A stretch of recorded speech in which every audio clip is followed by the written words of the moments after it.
you've been admitted is the right thing to do, right? No. False. I sent you all to that one. I'm sorry I had to do it. The idea of applying for college and everything like that, it's overwhelming. It seems overwhelming. It seems complicated. It can be complicated. It can be overwhelming. But at the same time, the nice thing is you have the resources, you have the people, the counselors, those around to help you out and make sure that you're going through and navigating this process successfully. It's complicated only in the sense that it's a number of different things that go on. And when I say the entire enrollment process, applying for college, getting into college, and then going to college and paying for college, the entire enrollment process seems complicated because it spans many months. Even years, when you say, what do you need to do in the 9th grade year? What do you need to do 10th grade?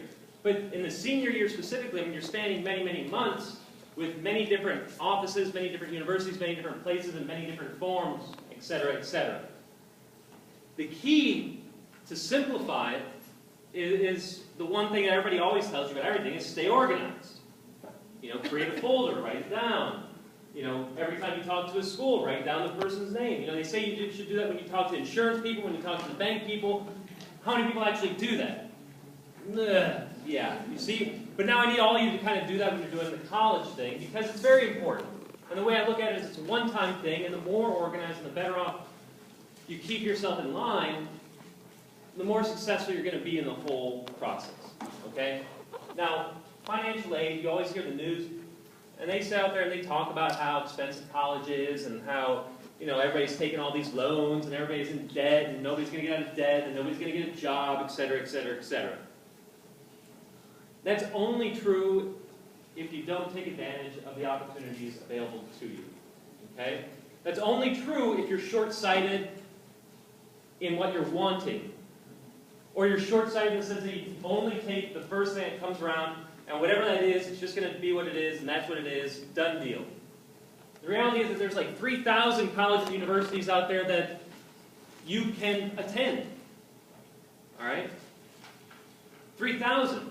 But you have to work to find some of them.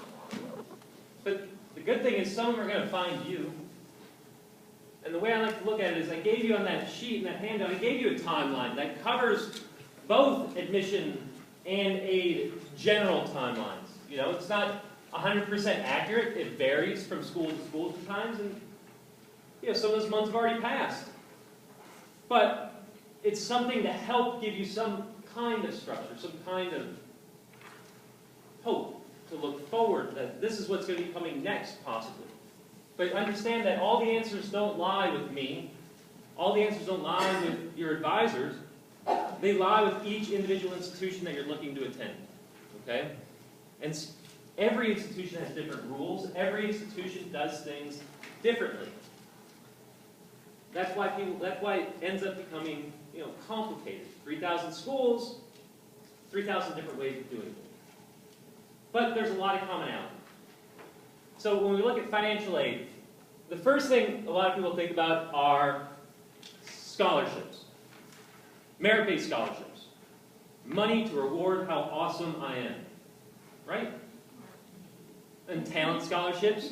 I play this instrument, I play this sport, etc., etc. A scholarship to help pay based on your ability to play or do something with that school, and you get money based on that criteria. And then there's also need-based financial aid. Okay? Out of all of those, where do you think most of the money rests? Merit scholarships, talent scholarships, or need-based grant aid? Need-based. Sure enough. Need-based aid is where the majority of the money rests. Merit money is few and far between at many institutions. Talent scholarships, etc., etc. If you're a junior and you haven't been contacted already, I'd hate to say that you're probably not going to be getting a talent scholarship, whether it be for music or sports or anything else. Not to be negative, I just like to keep it real in that sense. Okay? Because you would have had scouts beating down your door saying, I can't talk to you, but I can wave to you from across the street. Keep Auburn in mind, keep UGA in mind, And if they haven't done that yet, we need to start focusing on merit money and need-based money. Okay? Merit money, typically Tim probably touched on it a little bit about, money to help based on what you've done or what you've shown as your track record in high school. Commitments in organizations, your leadership in organizations, the grades in the classes and the rigorous curriculums that you've taken. Okay? That's how you're going to look at merit money. And how do you find that? You find it simply by looking at the admission websites, by reading the brochures that you see at the college fairs. These things, we pay 24 cents to print this. And it has a lot of information in it. And it looks nice usually. All right? But this one brochure has almost everything that you would need to know about how to apply to Emory, when to apply to Emory, how to apply to the various forms of merit money and need-based money, the deadlines, and all that's contained in this one piece of material. And the same goes for every institution pretty much in the country that's worth its weight in anything. They're all going to publish this. So when you go to a college fair, it does not mean go to every single table and grab one and then go home and sit down and look at them all. It means thinking about the college fair ahead of time, thinking about the questions that you all have addressed with yourselves, your parents, and others to figure out, what kind of school am I looking at? Where do I want to go to school? What schools are going to be like that at the college fair I'm going to? And then target those and get their information, but also have your questions prepared to ask. Okay? But don't ask, what's your average test score? Because you get someone like me who used to work in admissions, and I'll turn this over and I'll say, all that stuff's put right here. Do you have any real questions now? Because you can all find that. You can all read that.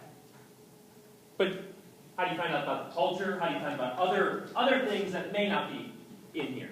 Okay?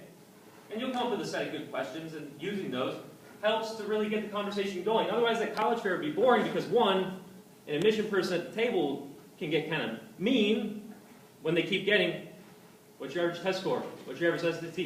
What kind of GPA do you need? Well, let's say it's all in the brochure. But do you want to know about our campus and what it looks like? Because you can't see that in the brochure necessarily.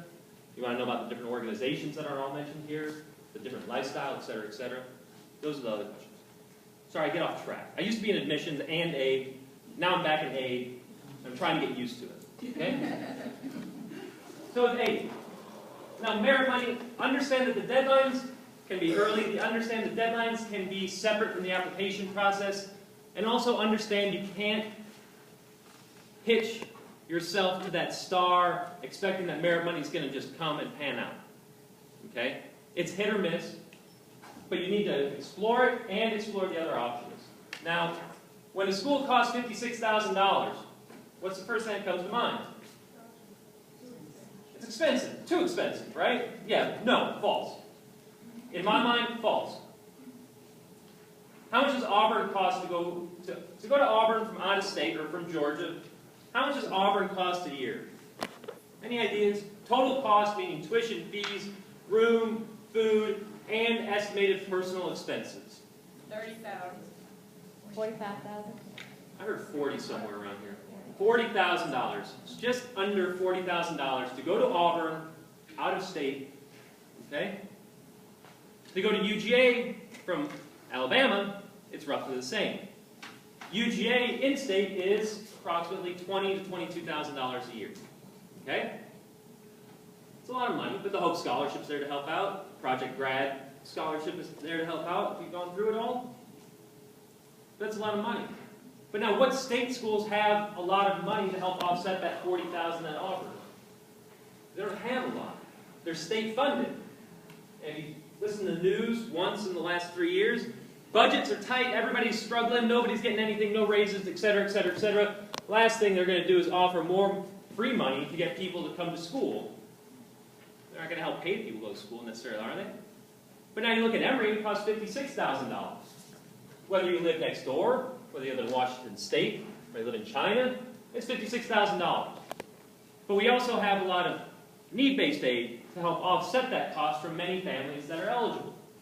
Completely aside from merit money. Regardless of your grades, if you get in and your parents and yourself demonstrate the financial need through some forms I'm going to talk about, there is a possibility that you could be eligible for 10, 12, 20, 30